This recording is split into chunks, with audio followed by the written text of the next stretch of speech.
Hello students. मैं संतोष कुमार गुप्ता आप सभी स्टूडेंट्स का आईसीआईटी ऑनलाइन क्लासेस में बहुत बहुत स्वागत करता हूं। आज मैं आपके लिए एक बहुत ही इम्पोर्टेंट महत्वपूर्ण वीडियो लेके आया हूं।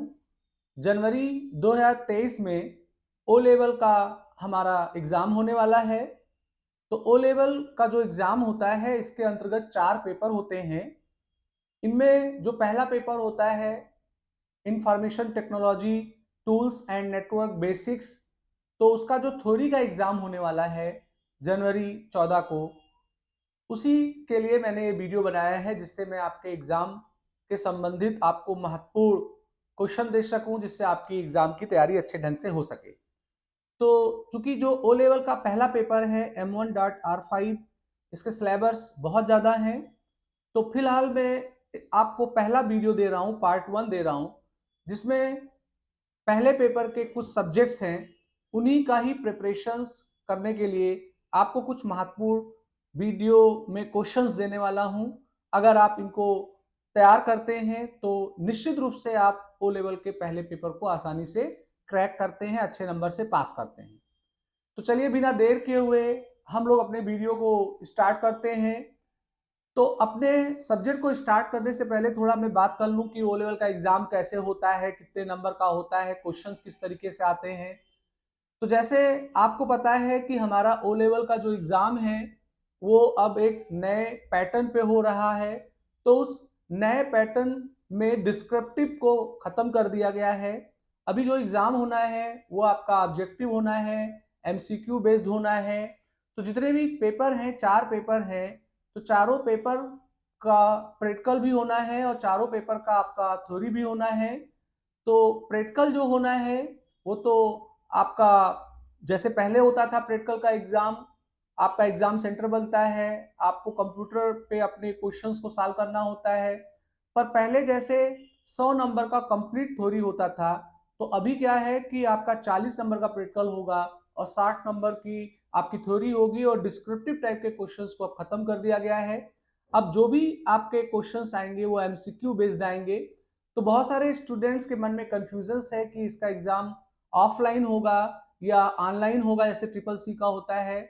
तो जहां तक मेरा अनुमान है कि आपका जो ओ लेवल का थ्योरी का परीक्षा होना है एमसीक्यू बेस्ड, वो 90% ओएमआर बेस्ड यानी ऑफलाइन ही होना चाहिए, जैसे अभी पीछे एग्जाम कराया गया था। तो अभी फिलहाल हमें मान के चलना होगा कि ऑनलाइन एग्जाम ना होके ऑफलाइन ही हमारा एग्जाम होना है। अब हमारा एग्जाम का जो नया पैटर्न है, उस एग्जाम के नए पैटर्न में हमारे डिस्क्रिप्टिव टाइप के क्वेश्चंस को अभी खत्म कर दिया गया है। आप जब थ्योरी का एग्जाम देने आते हो तो आपको 100 क्वेश्चन एमसीक्यू मिलते हैं और आपको केवल ओएमआर में टिक लगाना होता है। तो अभी लिखने वाला काम हमारा काफी खत्म हो आता है। तो अभी इस बार जो एग्जाम हुआ है इस नए पैटर्न पे, इसमें बच्चों के रिजल्ट्स काफी अच्छे आए। रिजल्ट्स अच्छा इसलिए आया चूंकि पहले आप पूरे 100 नंबर का एग्जाम देते थे और थ्योरी भी लिखना होता था, ऑब्जेक्टिव भी होता था। थ्योरी में थोड़ा लैंग्वेज वगैरह की समस्या आती थी, पर अभी आपका पूरा एमसीक्यू है तो आपको लिखने का कोई हेडेक नहीं है, लैंग्वेज की कोई समस्या नहीं है। तो रिजल्ट काफी अच्छा आया था। तो ये नया पैटर्न जो है ये स्टूडेंट्स के लिए थोड़ा इजी है एग्जाम को क्रैक करने के लिए। अब बात आता है कि ये कितने नंबर का एग्जाम होता है। तो देखिए आपके जो एग्जाम होंगे, आपका जैसे पहला पेपर है M1.R5, तो आपका जो एग्जाम होगा इसमें 40 नंबर के आपके प्रैक्टिकल होंगे, 60 नंबर की आपकी थ्योरी होगी। तो जब आप थ्योरी के एग्जाम देने जाओगे तो आपका 60 नंबर का ही थ्योरी होना है, मगर क्वेश्चंस आपको 100 मिलेंगे और वो एमसीक्यू बेस्ड होंगे। आपको एमआर शीट मिलेगा, उसी पे ही आपको सही क्वेश्चंस के डिटेल्स को मार्क करना होगा। अभी बात आता है कि कितना नंबर हमें पाना जरूरी होगा। तो देखिए नंबर पाने के लिए क्या है कि अब आपको हर पेपर का प्रैक्टिकल देना है और हर पेपर की थ्योरी देनी है। और अनिवार्य है कि थ्योरी भी दीजिए और प्रैक्टिकल भी दीजिए। अगर आप थ्योरी देते हैं, प्रैक्टिकल में एब्सेंट होते हैं, तो आप पास नहीं माने जाएंगे, और प्रैक्टिकल देते हैं, थ्योरी नहीं देते हैं, तो भी नहीं पास माने जाएंगे। तो आपको उसी सेम सेशन में थ्योरी भी देना है और प्रैक्टिकल भी देना है। और इंडिविजुअली आपको थ्योरी में भी 33% पाना होगा, 33%, और प्रैक्टिकल में भी आपको 33% पाना होगा। और दोनों का मार्क्स क्लब होने पे जो टोटल आना है वो आपका 50% आना है। ये आपका मिनिमम नंबर है, बाकी आप उससे ज़्यादा गेन करते हैं तो आपके ग्रेड काफ़ी अच्छे होते हैं। तो चलिए अभी मैं अपने वीडियो को स्टार्ट करता हूँ और मैं अभी सारे स्टूडेंट से रिक्वेस्ट करूंगा कि जिन लोगों ने मेरे चैनल को सब्सक्राइब नहीं किया है वो हमारे चैनल को सब्सक्राइब करके बेल आइकन को ले लें, जिससे मैं नया वीडियो बनाऊं तो उसका अलर्ट मिल जाए। आप वीडियो को लाइक करिए, शेयर करिए और अपने जितने और फ्रेंड्स हैं जो ओ लेवल के स्टूडेंट्स हैं, एग्जाम देने का प्लान कर रहे हैं, उनको भी आप ये वीडियो जरूर शेयर करिए। तो देखिए आज का जो वीडियो है इसमें हम लोग ओ लेवल का जो पहला पेपर है जिसका कोड है M1.R5। यहाँ M1 का मतलब मॉड्यूल फर्स्ट है और R5 का मतलब ये रिवीजन 5 है, माने सिलेबस का 5वां बदलाव है। तो इसमें जो सिलेबस हैं आपके M1 में काफी ज्यादा सब्जेक्ट्स हैं इसके अंतर्गत। इसमें पहले इंट्रोडक्शन टू कंप्यूटर आपको पढ़ना होता है, फिर इंट्रोडक्शन टू ऑपरेटिंग सिस्टम है, फिर वर्ड प्रोसेसिंग पढ़ना है, स्प्रेडशीट पढ़ना है, प्रेजेंटेशन पढ़ना है, introduction to internet and triple email, social networking and e governance services को भी पढ़ना है, digital financial tools and application, overview of future skills and cyber security को भी आपको पढ़ना है। तो चूंकि सिलेबस इसका बहुत ज्यादा हो रहा था तो इसीलिए मैंने बहुत बड़ा वीडियो ना हो तो फिलहाल आज के वीडियो में मैं इस पहले वाले सब्जेक्ट को कवर करने वाला हूं। आपको जो भी मैं इंपॉर्टेंट क्वेश्चन एमसीक्यू का देने वाला हूं उसमें मैं आपको इसके इंट्रोडक्शन टू कंप्यूटर और इंट्रोडक्शन टू ऑपरेटिंग सिस्टम से ही रिलेटेड जो आपके क्वेश्चंस इंपॉर्टेंट हैं उन्हीं को ही मैं आपके सामने प्रस्तुत कर रहा हूं। तो देखिए आपका जो आज का वीडियो होगा इसमें जो सबसे पहला इंपॉर्टेंट क्वेश्चंस है वो इंट्रोडक्शन टू कंप्यूटर से है। इसमें आपको क्वेश्चन मिल सकता है कि which of the following language does the computer understand, माने आपको जो ये चार लैंग्वेजेस बताई जा रही हैं इनमें से कौन सा ऐसा लैंग्वेज है जिसे कंप्यूटर सीधे समझता है। तो इसमें पहला विकल्प आपको सी लैंग्वेज मिलता है, दूसरा विकल्प आपको असेंबली लैंग्वेज, तीसरा बाइनरी और चौथा मिलता है बेसिक। तो आपको भी बताया है कि हमारा कंप्यूटर केवल 0 1 को ही समझता है, तो इसका जो सही जवाब होगा वो होगा computer understand only binary language. तो ये क्वेश्चंस है जो आपको एग्जाम में मिल सकता है दोस्त। अगला जो हमारा क्वेश्चंस होगा इसमें फिर बात हो रही है कि which of the following computer language is written in binary codes only, माने इनमें से कौन सा भाषा है जिसमें अगर कोडिंग की जाए तो वो केवल बाइनरी कोड माने 0 1 में ही होता है। तो इसमें आपको ऑप्शंस के रूप में पास्कल, मशीन लैंग्वेज, सी और सी शार्प मिलता है। तो आपका जो सही जवाब होगा वो है मशीन लैंग्वेज। तो मशीन लैंग्वेज वे लैंग्वेज होते हैं जो कंप्यूटर को सीधे समझ में आते हैं और इसके अंदर जितनी भी कोडिंग की जाती है वो बाइनरी कोड माने 0 1 के फॉर्म में की जाती है और हमारा कंप्यूटर इसको सीधे समझता है। तो दूसरे क्वेश्चन का सही जवाब आपका जो होगा वो है मशीन लैंग्वेज। अभी अगला तीसरा क्वेश्चन आ रहा है, इसमें पूछा आ रहा है कि which of the following is the smallest unit of data in computer, यानी हमारे कंप्यूटर का जो स्मॉलेस्ट यूनिट है वो क्या है। तो इसमें आपको चार जवाब मिल रहा है, आपको बिट मिल रहा है, केबी मिल रहा है, निब्बल मिल रहा है, बाइट मिल रहा है। तो हमारे कंप्यूटर का जो स्मॉलेस्ट यूनिट है वो आपका बिट है। तो तीसरे क्वेश्चन का जो सही जवाब होगा वो आपका बिट हो जाएगा। अभी आपका जो चौथा क्वेश्चन है इस चौथे क्वेश्चन में कहा जा रहा है which of the following unit is responsible for converting the data received from the user into a computer understandable format, यानी कि आपको जो ये नीचे चार विकल्प दिए जा रहे हैं इनमें से वो कौन सा यूनिट है माने डिवाइस है, गजेट्स है, जिसका उत्तरदायित्व होता है कि यूजर जो भी डेटा कंप्यूटर को देता है उसको कंप्यूटर के समझने के योग के मैनर में तब्दील करता है। तो आपको भी पता है कि हमारा जो डेटा इनपुट होगा वो इनपुट यूनिट से होगा, जैसे कीबोर्ड या ऐसे किसी डिवाइस का यूज होता है। तो जो इनपुट यूनिट होगा इसी का ही काम होगा कि जो यूजर अपने डेटा कंप्यूटर को देता है उस डेटा को कंप्यूटर के समझने के योग के फॉर्म में कन्वर्ट करने का काम करता है। तो जो चौथा वाला क्वेश्चन होगा इसका सही जवाब होगा input unit.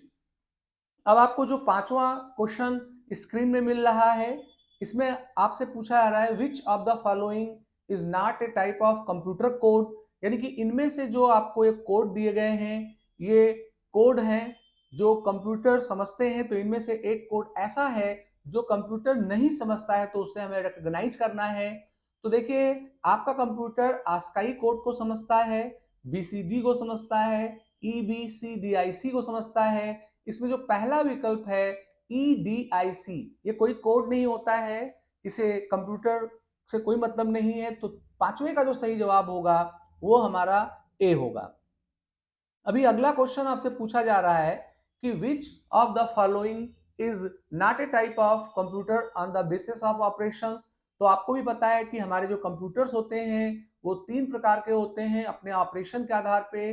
Digital, analog, hybrid computer. Digital computer वे कंप्यूटर होते हैं जो बाइनरी कोड को समझते हैं, माने 0 1 को, और ये बेसिकली अर्थमेटिक ऑपरेशंस के लिए यूज किए जाते हैं। एनालॉग कंप्यूटर वे कंप्यूटर होते हैं जो फिजिकल घटनाक्रम पे आधारित होते हैं।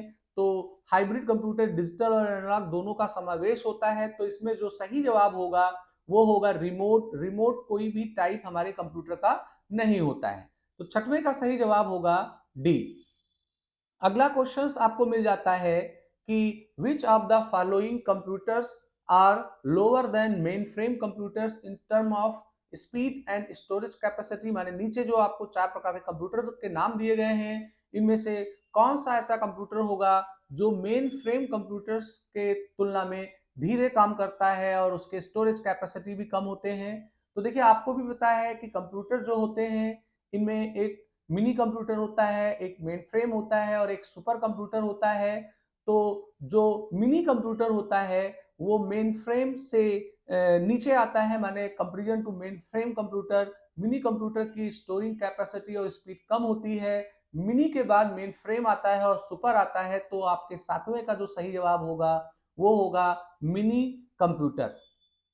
आगे आपसे पूछा आ रहा है the value of base in A decimal number system is. माने डेसिमल नंबर जो होते हैं इनमें जो वैल्यू होते हैं उनका बेस क्या होता है। तो आपको ही पता है कि डेसिमल नंबर में 0 से लेके 9 तक के डिजिट्स यूज किए जाते हैं। तो इनकी जो टोटल काउंट होती है वो 10 होती है। तो इसका जो सही जवाब होगा वो होगा सी, माने 10 होगा। अभी 9 क्वेश्चन है another name for base is. Another name for base इसका मतलब ये होता है कि जो नंबर सिस्टम होते हैं, जैसे डेसिमल की बात की जाए तो उसमें 0 से 9 नंबर माने टोटल 10 आते हैं। तो इनको एक दूसरे नाम से भी बोला जाता है बेस को, रेडिक्स। तो इसका जो सही जवाब होगा वो हमारा होगा रेडिक्स। अभी जो 10वां क्वेश्चन आपको मिल रहा है वो है आपका components that provide internal storage to the CPU. यानी कि सीपीयू में वो कौन सा ऐसा कंपोनेंट है जो सीपीयू को उसकी आंतरिक स्टोरेज की क्षमता देता है। तो इसका जो सही जवाब होगा वो होगा रजिस्टर। रजिस्टर का काम होता है कि जो यूजर्स के इंटरमीडिएट रिजल्ट्स होते हैं उनको ये रखने का काम करता है, एज ए मेमोरी काम करता है। तो 10 का जो सही जवाब होगा वो होगा रजिस्टर। तो दोस्तों, अभी आप वीडियो को लास्ट तक देखिएगा, बहुत ही इंटरेस्टिंग क्वेश्चंस और इंपॉर्टेंट क्वेश्चंस आपको मिलने वाले हैं। अभी तक अगर आपने हमारे वीडियो को सब्सक्राइब लाइक नहीं किया है तो हमारे चैनल को सब्सक्राइब जरूर करिए, वीडियो को शेयर करिए, जिससे ज्यादा से ज्यादा स्टूडेंट्स को इसका फायदा मिल सके। अगला क्वेश्चन जो हमारा आ रहा है 11, इसमें पूछा आ रहा है the development of the basic architecture of the computer was done by. यानी कि जो हमारा कंप्यूटर है इसका जो आर्किटेक्चर्स है, माने इंटरनल कंपोनेंट्स जो हैं जो एक दूसरे से मिलकर काम करते हैं, ये किनके द्वारा बनाया गया था। तो इनमें जो नाम सही आएगा वो जॉन वान न्यूमैन होगा। तो 11 का जो सही जवाब होगा वो नंबर ए होगा, जॉन वान न्यूमैन करके। अभी जो 12 क्वेश्चंस आया है, 12 क्वेश्चन में पूछा आ रहा है कि हमारा जो कंप्यूटर्स है इसमें टोटल जनरेशन कितने होते हैं। तो देखिए, हमारा जो कंप्यूटर है इसमें टोटल जनरेशन आपको 5 मिलेंगे।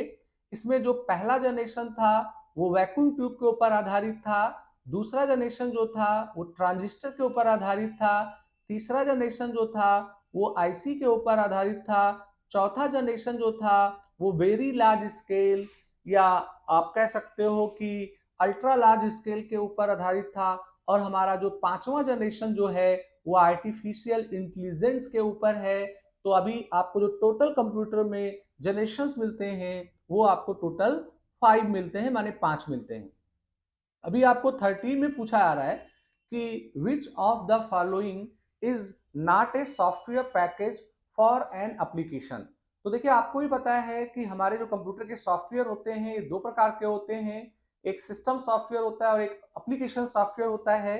एप्लीकेशन सॉफ्टवेयर को ही हम लोग पैकेज के नाम से भी जानते हैं। तो यहाँ इनका पूछने का उद्देश्य ये है कि इनमें से जो नीचे सॉफ्टवेयर के नाम लिखे हैं, इनमें से कौन सा सॉफ्टवेयर होगा जो एप्लीकेशन सॉफ्टवेयर नहीं है। तो आपको ही पता है कि जो लिनक्स है, रेड हैट लिनक्स, ये एक ऑपरेटिंग सिस्टम है। तो ये सिस्टम सॉफ्टवेयर होगा, इसलिए इसका सही जवाब जो होगा वो रेड हैट लिनक्स माने नंबर ए होगा। अब आपको जो 14 नंबर का क्वेश्चन मिल रहा है, another name for an error is, यानी कि जो एरर होता है इसकी हिंदी होती है त्रुटि। तो एरर को एक नाम से और पूछा जा रहा है। इसके लिए 4 ऑप्शंस भी आपको मिल रहे हैं। बग मिल रहा है, कर्सर मिल रहा है, डिबग मिल रहा है, फेलियर मिल रहा है। तो एरर को एक दूसरे नाम से भी हम लोग जानते हैं बग। तो 14 का जो सही जवाब है वो आपका होगा बग। अभी जो 15 नंबर का क्वेश्चन है, इसमें पूछा आ रहा है कि hardware devices that are not part of the main computer system and are often added later to the system, माने नीचे जो नाम लिखे गए हैं इनमें से वो कौन सा हार्डवेयर डिवाइसेस है जो हमारे मुख्य कंप्यूटर का पार्ट नहीं होता है और ज़्यादातर प्राय इनकी ज़रूरत होने पे हमें अलग से लगाना होता है। तो जैसे उदाहरण के रूप में हमारा जो कंप्यूटर सिस्टम होता है, इसमें जो बेसिक कंपोनेंट्स होते हैं उसमें इनपुट यूनिट के रूप में हम लोग कीबोर्ड माउस, आउटपुट यूनिट के रूप में हम लोग मॉनिटर और सिस्टम यूनिट को प्रयोग करते हैं। पर जैसे प्रिंटर है, स्कैनर है, स्पीकर है, ये हमारे नेसेसरी डिवाइस नहीं होते हैं। जब हमें रिक्वायरमेंट होती है तो हम इन्हें कनेक्ट करते हैं। तो ऐसे डिवाइसेस को बोला जाता है पेरिफेरल डिवाइसेस। तो 15 का जो सही जवाब है वो आपका नंबर ए होगा। अभी जो आपको 16 नंबर का क्वेश्चन मिल रहा है, इसमें कहा जा रहा है the main computer that stores the files that can be sent to computers that are network together is, यानी कि जब हम लोग नेटवर्क में काम कर रहे होते हैं तो हमारे नेटवर्क में वो वो मेन कंप्यूटर जो हमारे फाइलों को रखता है और नेटवर्क पे बाकी के कंप्यूटरों पे भेजने का काम करता है। तो इसका जो सही जवाब होगा वो होगा फाइल सर्वर। माने हम लोग जब नेटवर्क पे काम करते हैं तो एक सर्वर बनता है कंप्यूटर के रूप में और सेंट्रलाइज हमारे डेटा उसी के अंदर स्टोर होते हैं, तो उसको हम लोग फाइल सर्वर के नाम से जानते हैं। हमारा जो 17 क्वेश्चन है, इसमें पूछा जा रहा है कि which of the following is not a computer language, माने इनमें चार चार चीजों का नाम लिखा हुआ है और एक ऐसा नाम लिखा हुआ है जो हमारे कंप्यूटर का लैंग्वेज नहीं है। तो आपको भी पता है कि विंडो 98 एक ऑपरेटिंग सिस्टम है, वहीं जो पास्कल है, फोर्ट्रान है, सी प्लस प्लस है, ये हमारे कंप्यूटर के लैंग्वेजेस हैं। तो 17 का जो सही जवाब होगा वो हमारा होगा ए। अभी 18 नंबर पे पूछा जा रहा है व्हाट्स ए वेब ब्राउजर, यानी कि जो वेब ब्राउजर है ये क्या करता है। तो आपको भी पता है कि जब हम लोग इंटरनेट पे होते हैं और हम अगर किसी वेबसाइट को एक्सेस या व्यू करना चाहते हैं तो उसके लिए हमें एक ऐसे सॉफ्टवेयर की जरूरत पड़ती है जिसे हम लोग ब्राउजर बोलते हैं। ऐसे उदाहरण के रूप में गूगल क्रोम या ओपरा या फायरफॉक्स, मोजिला है, यूसी ब्राउजर है। तो a software program that allows you to access sites on the world wide web. तो 18 का जो सही जवाब होगा वो हमारा होगा नंबर डी। अभी आगे पूछा आ रहा है 19 पे कि यहाँ पर एक वेब एड्रेस लिखा हुआ है और पूछा आ रहा है कि ये किसका उदाहरण है। तो आपको जानना होता है कि एक होता है यूआरएल, यूनिफॉर्म रिसोर्स लोकेटर, तो जिसे हम लोग वेबसाइट नेम या वेब एड्रेस के नाम से जानते हैं, पर उसका ऑफिशियल जो नाम होगा वो होगा यूनिफॉर्म रिसोर्स लोकेटर। तो इसका सही जवाब होगा ए, यूआरएल। अगला जो क्वेश्चन पूछना जा रहा है नंबर 20 पे, what does the abbreviation HTTP stand for, माने एचटीटीपी का फुल फॉर्म क्या होता है। तो हाइपर टेक्स्ट ट्रांसफर प्रोटोकॉल, ये एक प्रोटोकॉल है। प्रोटोकॉल का मतलब होता है सेट ऑफ रूल, यानी कि जब हम लोग नेटवर्क पे काम कर रहे होते हैं तो नेटवर्क सही तरीके से हो पाए इसके लिए बहुत सारे नियमावली बने होते हैं, उन्हीं को हम लोग प्रोटोकॉल बोलते हैं। तो हाइपर टेक्स्ट ट्रांसफर प्रोटोकॉल का काम होता है कि जो यूजर नेट पे होता है जो डिमांड करता है जिस कंटेंट का वेबसाइट के रूप में, उसको सर्वर से लेके एचटीटीपी लेके आता है, तो इसका पूरा नाम हाइपर टेक्स्ट ट्रांसफर प्रोटोकॉल होगा। अभी पूछा आ रहा है व्हाट इज ए मैक। तो देखिए मैक का फुल फॉर्म जो होगा वो होता है मीडिया एक्सेस कंट्रोल। जब हम लोग नेटवर्क पे काम करते हैं तो कई कंप्यूटरों को कनेक्ट कराने के लिए हम जैसे स्विच या ऐसे किसी कंपोनेंट का यूज करते हैं, तो स्विच में बहुत सारे पोर्ट होते हैं, तो हर पोर्ट को यूनिक पहचानने के लिए उसका एक एड्रेस होता है जिसे हम लोग मैक एड्रेस बोलते हैं, और मैक का पूरा नाम जो होगा वो है मीडिया एक्सेस कंट्रोल। आगे पूछा आ रहा है what is a NIC. NIC एक डिवाइस है और इसका पूरा नाम होता है नेटवर्क इंटरफेस कार्ड होता है। तो इसका जो सही जवाब होगा वो नंबर सी होगा, नेटवर्क इंटरफेस कार्ड। तो होता क्या है कि जितने भी लैपटॉप डेस्कटॉप होते हैं उसके मदरबोर्ड पे एक कंपोनेंट इनबिल्ट होके आता है जिसे ईथरनेट कार्ड के नाम से भी बोला आता है, और नेटवर्क में जब हम इनकी कनेक्टिविटी किसी दूसरे कंप्यूटर से या सर्वर से करना चाहते हैं तो इसी में ही अपने केबल को हम प्लग करते हैं। इसे संक्षिप्त में लोग एनआईसी बोलते हैं, पर इसका पूरा नाम जो है वो है नेटवर्क इंटरफेस कार्ड।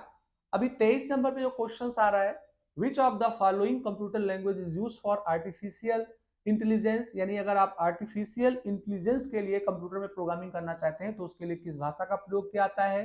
तो इसका सही जवाब होता है प्रोलाग। प्रोलाग जो है ये कंप्यूटर की प्रोग्रामिंग लैंग्वेज है और इसे ज्यादातर यूज किया जाता है एआई माने आर्टिफिशियल इंटेलिजेंस से रिलेटेड प्रोग्रामिंग को इंप्लीमेंट करने के लिए। 24 नंबर का जो क्वेश्चन आ रहा है इसमें कहा जा रहा है which of the following functional components of a computer is responsible for the transmit और temporary storage use by the CPU, यानी कि हमारा जो कंप्यूटर है इनमें वो कौन सा ऐसा कंपोनेंट है जिसका उत्तरदायित्व होता है कि वो सीपीयू को भेजने का काम करता है डेटा और निर्देश। तो इसका जो सही जवाब होगा वो है मेमोरी। मेमोरी का मतलब ऐसे रैम रैंडम एक्सेस मेमोरी हमारे कंप्यूटर में लगा होता है, तो इसी का ही काम होता है कि ये सीपीयू को सारे डेटा प्रोग्राम ऐप को भेजने का काम करता है। नंबर 25 का क्वेश्चन है a device that prints one character at a time is known as. तो देखिए हमारे जो प्रिंटर होते हैं इनका इनका जो स्पीड है उसके बिहाफ पे इनको तीन में कैटेगराइज किया गया है, करेक्टर प्रिंटर, लाइन प्रिंटर और पेज प्रिंटर। तो जो करेक्टर प्रिंटर होते हैं वो एक बार में एक अक्षर को प्रिंट करते हैं, तो नंबर 25 का जो सही जवाब होगा वो होगा नंबर सी। 26 से पूछा जा रहा है कि ऑपरेटिंग सिस्टम क्या होता है, what is an operating system. तो देखिए जो ऑपरेटिंग सिस्टम होता है इसका सारा काम होता है जैसे पहला वाला interface between hardware and application program, collection of programs that manages hardware resources, system services provided to the application program. तो इसका जो सही जवाब होगा वो होगा ऑल ऑफ द मेंशन। तो नंबर 26 का सही जवाब है डी। तो फ्रेंड्स अभी आप वीडियो में बने रहिएगा, अभी बहुत सारे अच्छे क्वेश्चंस सामने आने वाले हैं। मैं आपसे फिर से रिक्वेस्ट करूंगा कि आप वीडियो को लाइक करिए, चैनल को सब्सक्राइब करके बेल आइकन को लीजिए और वीडियो को अपने दोस्तों के बीच अनिवार्य रूप से शेयर करिए, क्योंकि हम लोग इतने मेहनत करके ये वीडियो बनाते हैं तो इसका परिश्रम के रूप में हम चाहेंगे कि आप कम से कम एक लाइक इसको जरूर दें। आगे पूछा जा रहा है नंबर 27 पे कि in operating system which of the following is are CPU scheduling algorithm, यानी कि हम लोग जब कंप्यूटर पे काम कर रहे होते हैं तो हम जब कंप्यूटर को एक से अधिक काम दे देते हैं तो उन कामों को हमारा कंप्यूटर करता है पर उसकी एक शेड्यूल बनाता है। तो शेड्यूल बनाने के कुछ एल्गोरिथम्स होते हैं, तो एल्गोरिथम्स प्रायोरिटी भी होता है, राउंड रॉबिन भी होता है, शॉर्टेज ऑफ फर्स्ट भी होता है। तो इसका जो सही जवाब होगा वो ऑल ऑफ द मेंशन इसका सही जवाब होगा। 28 से पूछा आ रहा है कि to access the services of the operating system the interface is provided by the, यानी कि हमारा जो ऑपरेटिंग सिस्टम है इनके सुविधा को प्रयोग करने के लिए हम कंप्यूटर पे काम करते हैं, तो ऑपरेटिंग सिस्टम ही एक ऐसा माध्यम होता है जिससे हम लोग अपने कंप्यूटर के हार्डवेयर या बाकी के ऐप से बात करते हैं। तो जो इंटरफेस है ये किसके द्वारा प्रदान किया जाता है, तो इसका सही जवाब होगा सिस्टम कॉल्स। सिस्टम कॉल्स इसका सही जवाब होगा।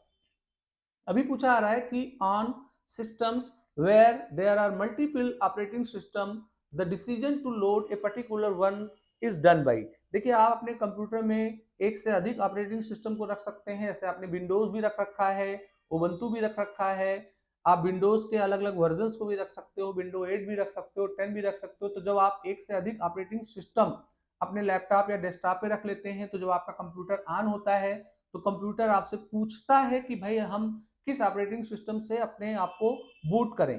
तो ये जो चीज होता है इसको हम लोग बोलते हैं बूट लोडर। तो इसका जो सही जवाब होगा वो है बूट लोडर। नंबर 30 पे है network operating system runs on, यानी कि जब हम लोग नेटवर्किंग करते हैं तो एक सर्वर बनाते हैं, बाकी के कंप्यूटरों को उससे कनेक्ट करते हैं, वो क्लाइंट कहलाता है। तो उस स्थिति में जो ऑपरेटिंग सिस्टम होता है वो हमारे सर्वर पे लोड होता है, और वो ऑपरेटिंग सिस्टम जो हो वो नेटवर्क ऑपरेटिंग सिस्टम होना चाहिए, मैंने नेटवर्क के फीचर्स को सपोर्ट करे। तो इसका सही जवाब जो होगा वो नंबर बी होगा। 31 से पूछा आ रहा है कि which is the core of the operating system, यानी हमारे ऑपरेटिंग सिस्टम का कोर क्या होता है। कोर इन द सेंस कि कौन सा ऐसा वो ऑपरेटिंग सिस्टम का पार्ट होता है जो हमारे सारे क्रियाओं को कामों को कंप्लीट कराता है। तो इसका सही जवाब जो होगा वो हमारा होगा कर्नल होगा। अगला है core of the Linux operating system. तो सेम क्वेश्चंस यहाँ रिपीट हो रहा है, तो इसका भी सही जवाब जो होगा वो हमारा कर्नल होगा। नंबर 33 पे आ रहा है कि हमारा लिनक्स जो ऑपरेटिंग सिस्टम है, जो एक ओपन सोर्स ऑपरेटिंग सिस्टम है, इसी का ही एक क्लोन है उबंटू, रेड हैट भी आता है। तो अभी कौन सा ऐसा डायरेक्टरी है जो हमारे सारे कॉन्फ़िगरेशंस फाइल को रखता है। तो हमारे उबंटू में, हमारे लिनक्स में हर चीज एक डायरेक्टरी में ट्रीट होता है। तो एक ईटीसी नाम की डायरेक्टरी होती है, इसी में ही हमारे सारे कंटेंट्स होते हैं कॉन्फ़िगरेशंस के फाइलों के रूप में। तो इसका सही जवाब जो होगा वो नंबर ए होगा। 34 से पूछा आ रहा है कि लिनक्स में हमारा जो फाइल नेम होगा उसका मैक्सिमम साइज बाइट्स में क्या हो सकता है, तो वो 255 है। तो इसका सही जवाब जो होगा वो 255 है। आगे कहा जा रहा है कि अगर लिनक्स में या उबंटू में आप काम कर रहे हो, आपको कोई टेक्स्ट फाइल बनाना है, तो उसके लिए हम किस कमांड का यूज करें। तो हम टच कमांड से भी फाइल बना सकते हैं, कैट कमांड के माध्यम से बना सकते हैं, इको से भी बना सकते हैं। तो इसका जो सही जवाब होगा वो ऑल ऑफ द एबव होगा। तो फ्रेंड्स, इस तरीके से मैंने आपको 35 क्वेश्चंस यहाँ पे दिए हैं, और मैं उम्मीद करता हूँ कि ये वीडियो आपको बहुत पसंद आया होगा। अगर आपको मेरा वीडियो अच्छा लगा हो तो लाइक जरूर करिए, शेयर करिए दोस्तों में। मैं जल्द ही आपके लिए इसी पेपर का, माने M1 का पार्ट 2 लेके आऊंगा। पार्ट 2 में मैं लिब्रे ऑफिस से रिलेटेड आपके लिए क्वेश्चंस लाने वाला हूं।